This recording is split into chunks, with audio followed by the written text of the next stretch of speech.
राधा बल्लभ श्री हरिवंश, कैसे हैं आप सभी। आशा करती हूँ कि श्री जी और लालजू की कृपा से आप सभी बहुत अच्छे होंगे और स्वस्थ होंगे। फ्रेंड्स, अक्षय तृतीया की आप सभी को बहुत बहुत शुभकामनाएं। जैसे कि आप सभी को पता है कि अक्षय तृतीया आने वाली है और अक्षय तृतीया की जो तिथि होती है वो बेहद खास और शुभ मानी जाती है। अक्षय तृतीया की तिथि पर हमें अपने घर में पूजन जरूर करना चाहिए। तो आप सभी के साथ में अक्षय तृतीया की पूजा की सरल विधि शेयर करूंगी और पूजा का शुभ मुहूर्त क्या है, पूजन हमें कैसे करना है, कौन से भगवान की पूजा हमें करनी है, पूजा में आपको सारी डिटेल्स इसी वीडियो में मिल जाएगी। तो आप वीडियो को पूरा ज़रूर देख लीजिएगा और जो भी आपके कोई डाउट्स है या क्वेरी है तो आप मुझे कमेंट करके पूछ सकते हैं, मैं आपको ज़रूर आंसर करूंगी। तो चलिए अब हम देख लेते हैं कि पूजा हमें कैसे करनी है। तो सुबह सवेरे स्नान करने के बाद में घर में एक चौकी लगा लें। चौकी पर आप लाल पीले रंग का वस्त्र बिछा सकते हैं।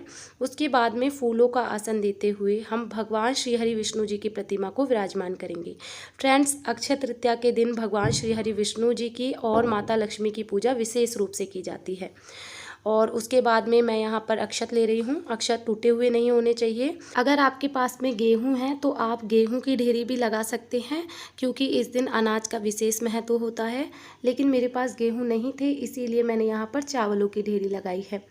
इसके बाद में एक कलश में मैंने यहाँ पर जल भर लिया है। तो कलश आप तांबे, पीतल या मिट्टी का भी ले सकते हैं, जो भी कलश आपके पास हो। कलश को आप गंगा जल डालकर कंठ तक भर लें और उसके ऊपर यहाँ पर जिस तरीके से मैं यहाँ पर स्वास्तिक का चिन्ह बना रही हूँ ना, इस तरह से आप कलश पर स्वास्तिक का चिन्ह बना लीजिएगा। और ये देखिए, इस तरह से स्वास्तिक बना लिया है। अब हम कलश को ढेरी के ऊपर विराजमान करेंगे। उसके बाद कलश में हम थोड़े से पुष्प और थोड़े से अक्षत डालेंगे और उसके बाद में हम कलश के ऊपर चावलों से भरा इस तरीके से एक पात्र रखेंगे। आप यहाँ पर गेहूँ भी भर सकते हैं, क्योंकि इस दिन अनाज का विशेष महत्व माना जाता है। इसके बाद देखिए, अब हम यहाँ पर इस तरह से धूप दीप को विराजमान करेंगे। तो दिए को विराजमान करने से पहले हम यहाँ पर प्लेट में इस तरह से स्वास्तिक बनाएंगे। आप सभी को पता है कि स्वास्तिक जो है वो शुभता का प्रतीक माना जाता है। तो यहाँ पर पहले आप रोली या चंदन से स्वास्तिक का चिन्ह बना लें। और फ्रेंड्स, अक्षय तृतीया के दिन चंदन का बहुत अधिक महत्व होता है, विशेष महत्व होता है। इस दिन हमें चंदन का प्रयोग पूजा में ज़रूर से ज़रूर करना चाहिए और ज़्यादा से ज़्यादा करना चाहिए। और उसके बाद हम यहाँ पर धूप दीप प्रज्वलित करेंगे। तो आप इस दिन घी का दीपक जलाइएगा और ये बेहद शुभ माना जाता है। उसके बाद देखिए, कोई भी पूजा शुरू करने से पहले हम भगवान गणेश की स्थापना करते हैं। तो मैं यहाँ पर सुपारी के रूप में भगवान गणेश की स्थापना कर रही हूँ। अगर आपके पास में भगवान गणेश की कोई मूर्ति है तो आप उन्हें भी पूजा में रख सकते हैं। इसके बाद में चावलों का आसन देते हुए मैंने भगवान गणेश जी की स्थापना कर दी है। और उसके बाद देखिए, कलश को ऊपर से खाली नहीं छोड़ा जाता है। तो मैं यहाँ पर फल की स्थापना कलश के ऊपर कर रही हूँ। आप चाहें तो यहाँ पर दीप कलश की स्थापना भी कर सकते हैं। अब देखिए, यहाँ पर आप एक बात का विशेष ध्यान रखें। अगर आप कलश को दान करना चाहते हैं, क्योंकि अक्षय तृतीया के दिन कलश का विशेष महत्व माना जाता है, इस दिन कलश दान हमें ज़रूर करना चाहिए। अगर आप दान करने के लिए कलश ले रहे हैं तो आप मिट्टी के कलश की स्थापना करें और उसके ऊपर जो भी श्रीफल आप रखेंगे उसे भी आप कलश के साथ में दान कर दें। फ्रेंड्स, कहा जाता है कि अक्षय तृतीया के दिन दान का विशेष महत्व होता है। जो भी मनुष्य अक्षय तृतीया के दिन किसी भी चीज़ का दान करता है, उसका जो फल है वो हमें 4 गुना बढ़कर मिलता है। अक्षय तृतीया के दिन किया गया दान का जो अक्षय फल होता है वो कभी भी जीवन में खत्म नहीं होता है। इसी के साथ में हमें अक्षय तृतीया के दिन कुछ चीज़ों की खरीदारी भी करनी चाहिए। और अक्षय तृतीया की जो तिथि होती है ना, वो बहुत ही ज़्यादा शुभ फलदायी होती है, शुभ मानी जाती है।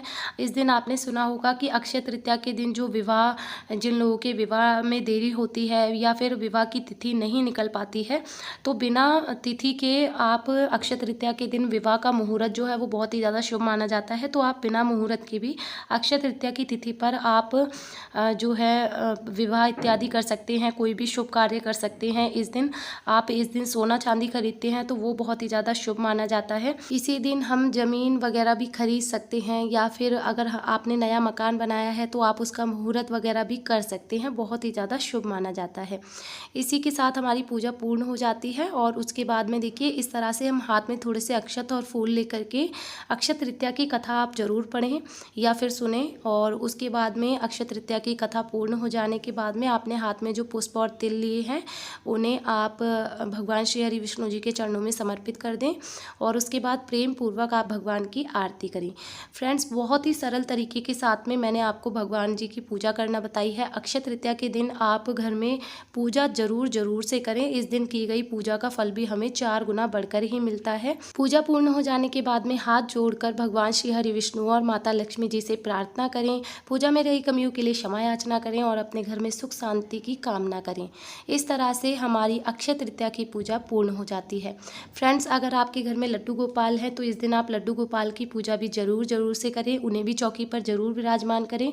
इसी के साथ अक्षय तृतीया के दिन से ही लड्डू गोपाल जी को पूरे 21 दिनों की चंदन यात्रा दी जाती है। अक्षय तृतीया के दिन से आप अपने लड्डू गोपाल को चंदन जरूर लगाना शुरू करें। आप चाहें तो पूरे 21 दिनों तक उनके पूरे शरीर पर चंदन का लेप कर सकते हैं।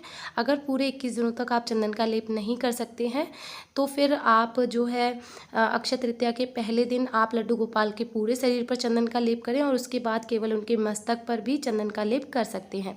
फ्रेंड्स, इस तरह से आपको अक्षय तृतीया की पूजा करनी है और उसके बाद पूरे 21 दिनों तक अगर आप लड्डू गोपाल को चंदन यात्रा देना चाहते हैं तो आप वो भी दे सकते हैं। अब जान लेते हैं कि 2025 में अक्षय तृतीया कब मनाई जाएगी। अक्षय तृतीया की पूजा हमें कब करनी है, पूजा का शुभ मुहूर्त क्या है।